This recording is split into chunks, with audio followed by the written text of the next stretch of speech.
Are we gonna have a talk show or a serious conversation? It has been a while since I did a Deadpan Diaries, and here we are again. How are you doing? How are things going for you? I hope well, even though everything seems to be falling apart like a zebra head. There's a deep cut. And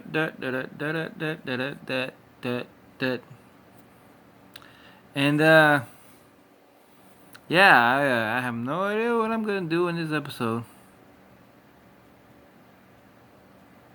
Uh, this is a new one. This is Deadpan Diaries number whatever. I think 47.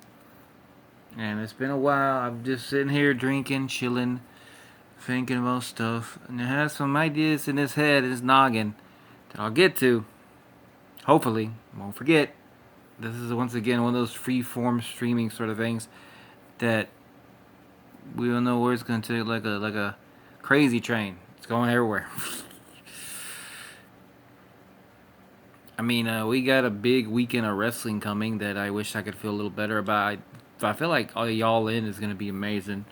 Sounds like a good show. You got the two casino gauntlets. I have to keep calling them gauntlets. I keep wanting to call them battle royals. They're not. They're gauntlets. They're different.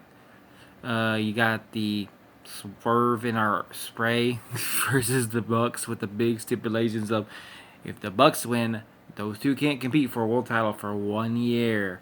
But if Swerve and her spray win, then the Bucks are not EVPs anymore. I don't know if that means that Swerve and Osprey become EVPs or they just there's no EVP status or someone else. Kenny and Okada in a match for free titles where it's unifying the Continental and the International and a third title. It's like the unified Continental no, it's the international Intercontinental, if you will. that's gonna be amazing, I'm sure. Uh, Triple threat tag with the Hurt Syndicate. We hurt people, hurt people. Jet Speed. I like Jet Speed. For what I've seen, Jet Speed. And the Christian Cage, Nick Wayne Patriarchy. That's all good. There's a lot of ways this could go, you know. Hurt Syndicate have been champs now for a little while. They've been champs, I think, like February. It's a shame that Private Party got, like, sacrificed at the altar to have them as champs. I do like Private Party. I like Hurt Syndicate too, but I feel like, man, that's kind of a bit of a annoying little factor. But, you know, other than that, I feel like there's been some good stuff in this round. There's been some bad stuff. Who knows? Maybe they can retain. Maybe. See, what I think is either quick prediction here: Jet Speed wins, or Hurt Syndicate retain, because I think Christian and Nick Wayne are about to have their big feud payoff, where Christian's gonna try to turn Nick Wayne after the show because they lose, and then Nick Wayne's gonna catch him. Though he's like, "I caught you lacking," whoop his ass, to set up the match coming up at Forbidden Door or All Out, presumably All Out, but they might not let it go long.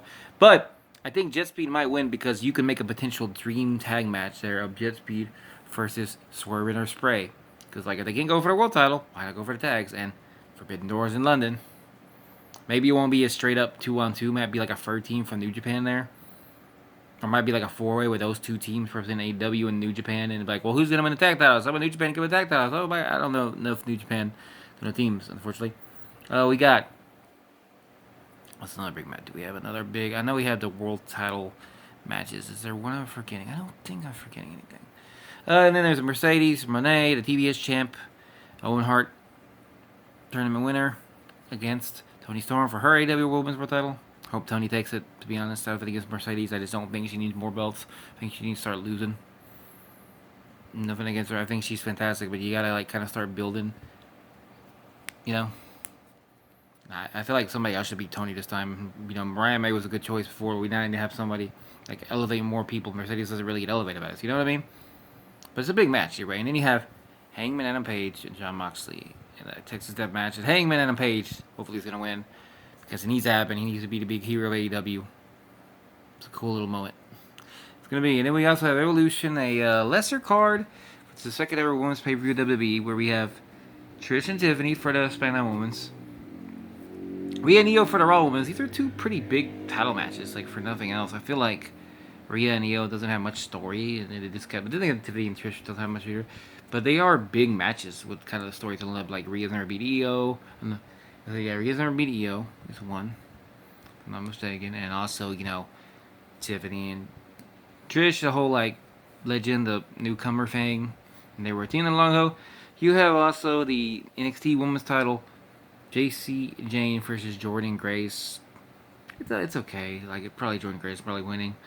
There's a Women's Battle Royal there. There's Jade Cargill and Naomi in a Falls Count Anywhere. I think this will be not Falls Count Anywhere. I think this will be fun, but it's just kind of like a weird rehash.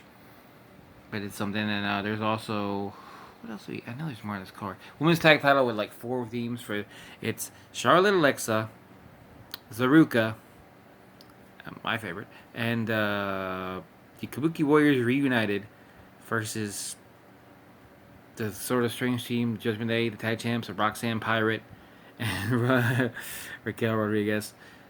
That should be pretty good. Why am I forgetting? I feel like I'm forgetting. That's 3 title matches, Battle Royal, match. I feel like I'm forgetting one.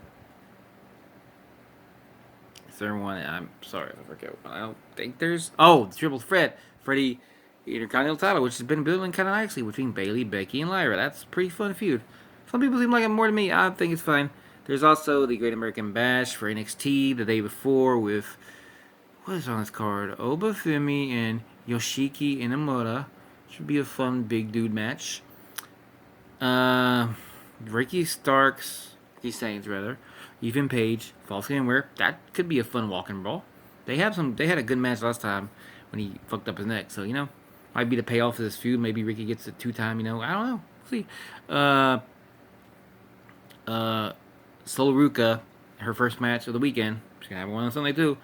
Defending her title against Izzy Dane in a big tag match where it's like the debut of Blake Monroe in NXT, her in-ring debut, teaming with Jordan Grace against JC Jane and Fallon Henley, I believe, of the Fallon Clips, something like that. I feel like I might be forgetting one. Hold on.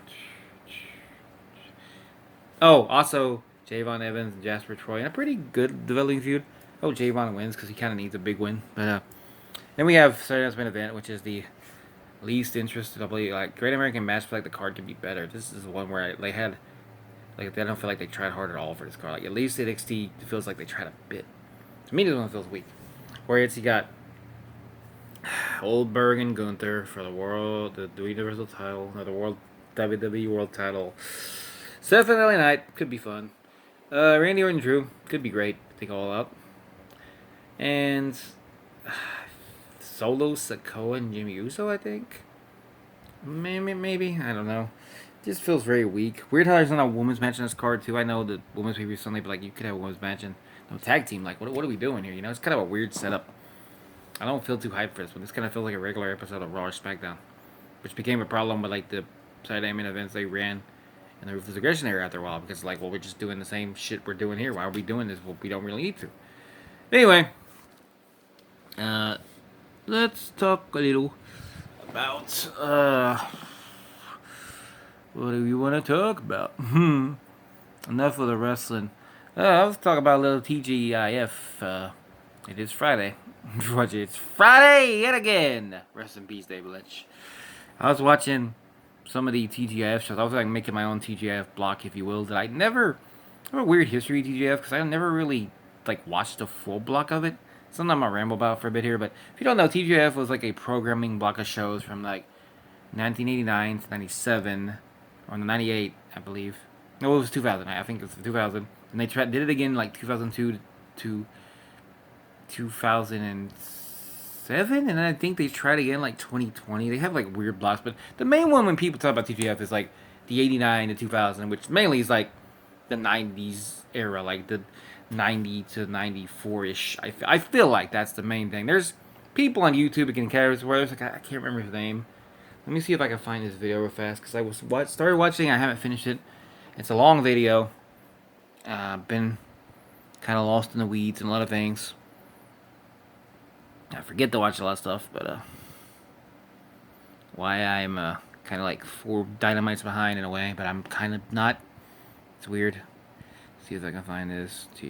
Okay, so it's, let me see, Vikmit Studio. I hate these ads. VKMTV Studios. So that's who is running this. You can learn more about that. Watch his video.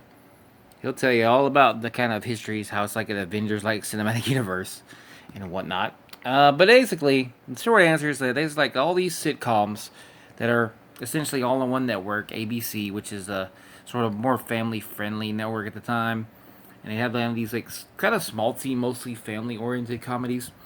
In the first run, you had like from first '89, you had show Full House, which you probably heard of. This is like where the Olsen twins started when they were toddlers, and Bob Saget got famous from this originally. It's a period of time like the '90s where Bob Saget feels like he rules the world because he's got like Full House and America's Funniest Home Videos, or it's like America's Funniest Videos, where it's like this man is just feels like one of the powerhouses of the '90s in a weird way. But he's there. He got what's his name, Jesse. The one who plays Jesse, John Stamos. That guy, he's a piece of shit, but he's where he got over. And then like that, you probably heard this show. This is the show where it's like it's a bit of a weird premise where it's like this dude is raising his three daughters alone because his wife died. He's a widow. He's a widower, and he asked his brother-in-law Jesse and his friend Joey, their mutual friend or whatever, to help come in and move. Because they aren't really doing that or whatever, and help him kind of take care of things. They're free dudes. They're basically free dudes trying to take care of the kids and hijinks too. It's kind of schmaltzy, It's you probably also heard the song, like you heard where it's like everywhere you look, there's a high. This was the first show like at TGIF that started this block. Cause it's 4 shows the first time. Yeah, TGIF for the first TGIF '89, Full House. Then you had Perfect Strangers, and Perfect Strangers is a show. Bit of a weird show here where it's like this character named Balky who's from this down the street country that's like in the Balkans. I think that's why his name is Balky. He's supposed to be like kind of European, but not specific European. I'm trying to think of like maybe Belgium, something like Belgium maybe.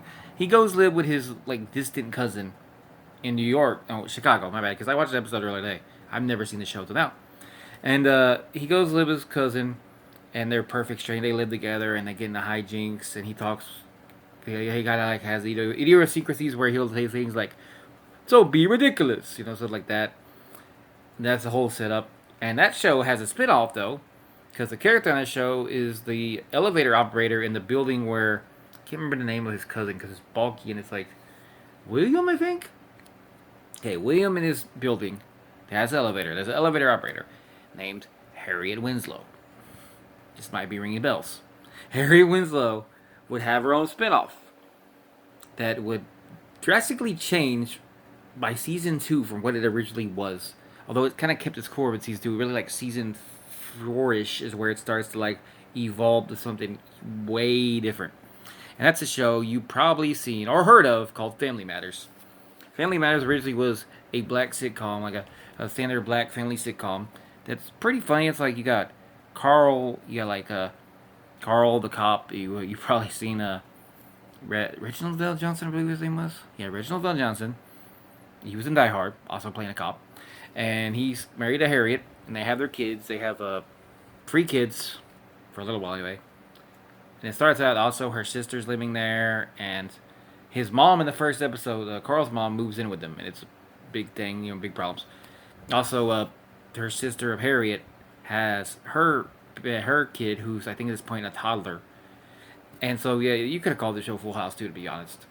And but most like if you heard of Family Matters at all, like if you're not familiar with it, you're probably aware of the character that appears in season 1, but not to like almost through the end of season 1, named Steve Urkel, who will show up, and he will essentially become what the show is, as this nerdy, overly nerdy, incredibly brilliant, but also quite obsessive with the daughter Laura on the show, and then basically like build things around Steve Urkel. Also, fun fact, you might not know, Jaleel White, who plays Steve Urkel, also was the first person to voice Sonic in a cartoon in 1983. That's the Sonic that I used to watch when I was really young. Anyway, and then the final TGF show, it was like the first show that they had in TGF. The final block is a show called Free Spirit. This is the one that like nobody has heard of because I hadn't heard of it until like last year when I was in the sitcom study. and they had like a TGIF block. They're talking about the episodes. Sitcoms Study, great podcast for sitcoms. If you like sitcoms, leave me. By the way, but Free Spirit is a show where this witch basically moves in with his family to help them out. I forget specifics because I don't think it's anywhere to watch, even on YouTube. And this show has Allison Hannigan in it, but she's not the witch. She's not even related to the witch, which feels like a weird Mandela effect, doesn't it? But no, she's like the daughter of the main character that the witch comes with. I think this was trying to be Bewitched. And later on, TGIF would have a show with a genie in it called You Wish. Now, that you can find on YouTube. I watched the first episode. It's quite funny. I liked it a lot. Apparently, both these shows have something in common. They got one season. You'll notice like some of these shows are pretty much like trying to remake other shows. Like later, another show that I actually liked that I only started watching like last year, actually, when I was drunk one time, on no less, was Step by Step. I never watched this show, and then I was like, oh, I didn't know Susan Summers was on it. Like Susan Summers on it. Okay, I'm gonna watch this because I love Chrissy Stone. I love her on Three's Company, and you don't get a lot of her there. And I'm like, well, whatever. I'll watch this show. I don't know a lot about it. And Susan Summers was like, oh, this show's pretty funny. It's pretty good. And for the record, 4 shows I mentioned. I will say that Perfect Stranger. I've only seen one episode. I liked it. Feels like it has places to go, but I might have to see more of it. I'm not really a big fan of it. Family Matters is freaking brilliant. Like, if you're gonna watch any of these, watch Family Matters because it's an amazing show. Season 1, like, I feel like people skip season 1 or sleep on it because Urkel isn't the main focus yet or even really relevant. But no, watch season 1 because season 1 is just a great sitcom. You get a lot of cool stuff. You like a lot of family drama, a lot of humorous situations. It's done well. I feel like it's not too it's sentimental and heartfelt, but it doesn't get too over the top. At least not that early. Later on, I think it does. And Free Spirit, I can't say anything. I've never watched this, and based on what I heard in the Sitcom Study, it doesn't sound that interesting. But I don't know. It's not like it's a way to watch it. But anyway, my point is, my history with TGIF is that I don't think I really ever watched a full block of this growing up. I remember that this is a weird story, that the only show that I know that I watched for a fact on TGIF that I did watch semi-currently, like would watch, kind of like watch every episode, but I think I watched it like on another channel when it was syndicated, but I still did watch like the new episodes that would come on there, and I think I would watch that and maybe not watch the rest of it, is Sabrina the Teenage Witch, because I'm assuming because I like the cat, I like Salem, he's funny. I went back and tried to watch Sabrina the Teenage Witch a few years ago, because like, I wanted to know if it like held up, because like, I remember it being funny. I thought, I remember this being a funny show, and then I sat down and I got like 10 minutes, and I'm like, this is not funny at all. Even Salem can't say this, so it's not my jam. But I remember I watched that, and I do know that at least one time I watched Boy Meets World. I watched Boy Meets World when it was Boy Meets World War II. They did like a World War II thing where it flashed back to World War II when the characters were, one of them gets drafted or something. It's really weird. But I didn't watch Boy Meets World at all like last year. I never watched it. I don't know why. I just never sit and watched it. I know I watched it. I might have saw another one. And I feel like I vaguely remember watching a Step by Step that I don't think I finished. But I feel like there's one block of TGF I probably watched like 95-ish or something. Family Matters. Family Matters, I was basically either watching, I think they were already doing syndicated, later on in my life, like I think my late teens, I was catching it on TBS because they played at night, and I couldn't sleep sometimes, and I'd put it on TBS, and like, whoa, but there's Family Matters. Also, a few years after, that's how I got really into Angel. Like, I just started watching, TNT had Angel, like maybe 3 Angels a night, and I'm like, Pylea arc, alright, go for that. Now we got the Connor's born, the thing where Connor's being born, alright, we go for that. Now, got the thing where Vengeful, we have a Dark Angel, Fallen Angel, that arc. All this is just going from like boom, boom, boom. But anyway, that was, this was like brief history with my TJF, what it kind of is and what I did. I didn't really, like I said, I didn't really watch it when it happened, but it seems to be a thing a lot of people have good memories about. Kind of like how people about like some wrestling stuff, when they watched it. Like, also, I never like sat down and watched this family. Like, me and my family didn't really watch stuff like that. We would mostly just like, if we were watching like shows back when I was a kid, it's like either wrestling or sometimes like a movie or something. I don't remember a whole lot of shows like we'd sit and watch as a family. I don't think we like had a lot of the same taste that time. But later on, maybe I was a little older. Maybe sometimes like my mom, like Supernatural was one I know that we kind of liked because my mom liked it and I liked it. And my dad seemed to like it for the most part. My brother was okay with it. Yeah, you know, stuff like that. But it's just kind of like thinking about that. And like I was kind of like I said, recently kind of been like making my own. I go to HBO Max and I like put on Family Matters and I put on a kind of just choose at random. I don't go in order. And I put on Step by Step. I put on Hanging with Mr. Cooper, which I just saw like the first episode of the other day. I need to watch more of it. I liked it. I liked it a lot. Thought it was funny. And there's Perfect like that's one Hanging with Cooper. Perfect Strangers. Perfect Strangers. Family Matters. Family Matters.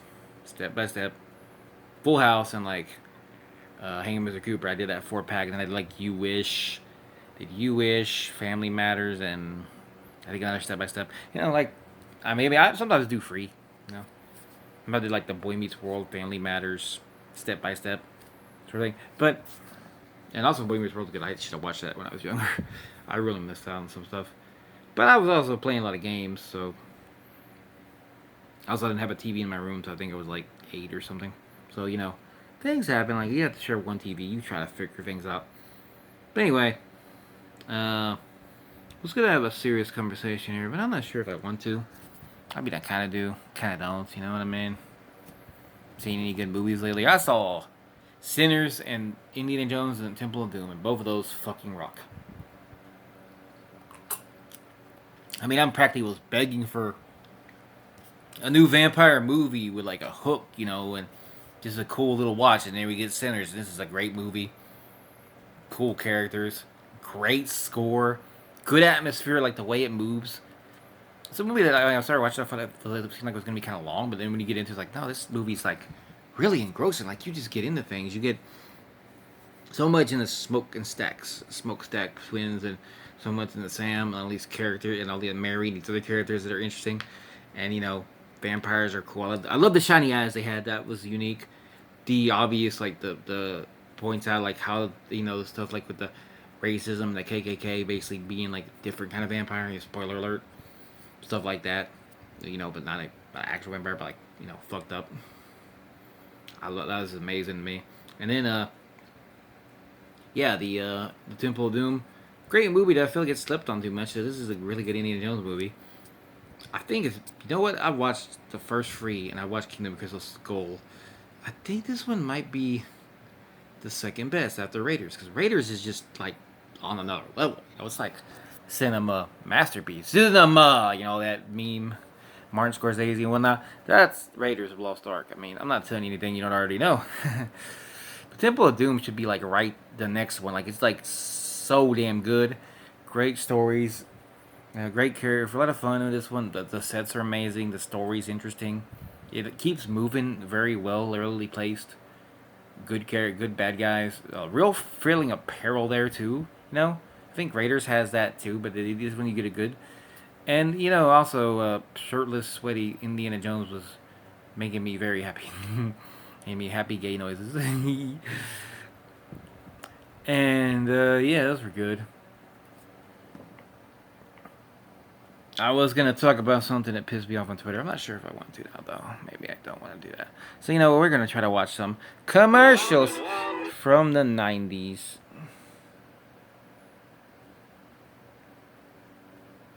Let me see if I can set this right. Here's your cookie. Okay. That is a good cookie.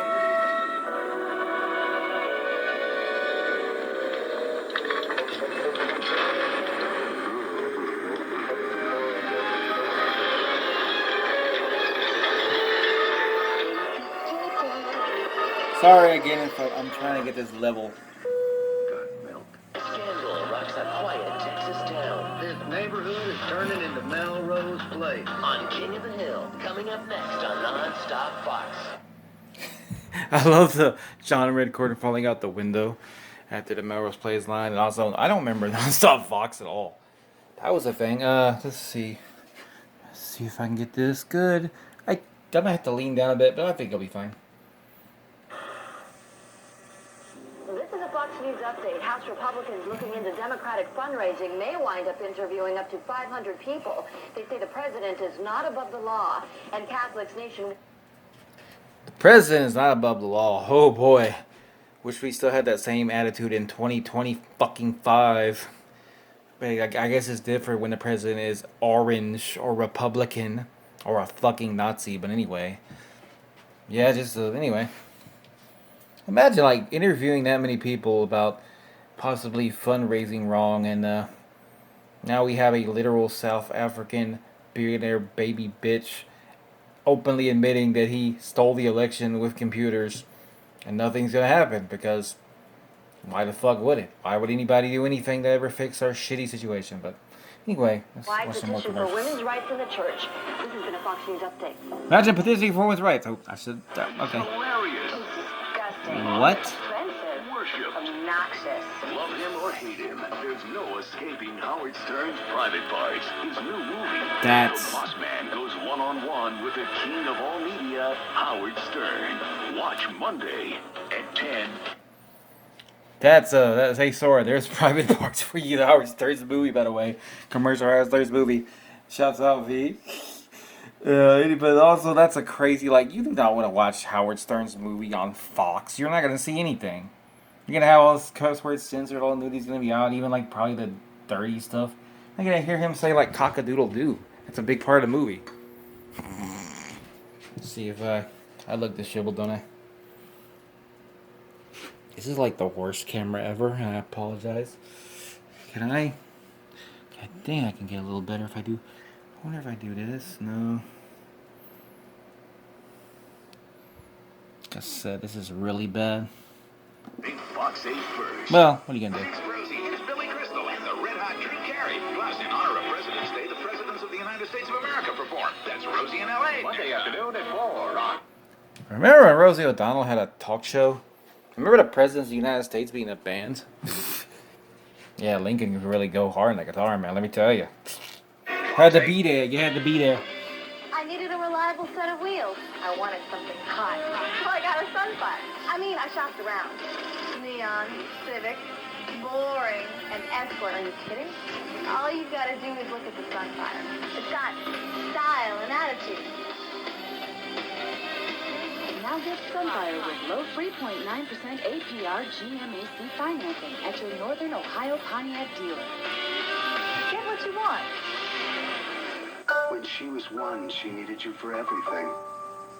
At 3, she I'm gonna needed skip around these commercials, but let's see what comes up, because I'm just curious.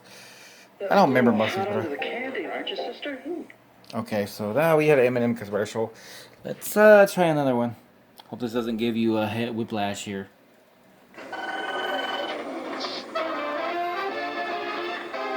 Just hold the feel of it, just dig the appeal of it. Everyone is singing to the sound of Diet Coke. Just look under every cap of specially marked packages for a chance to win free CDs and trips to the Grammys. Bring it so that my place or your place with it. Diet Coke. Yeah!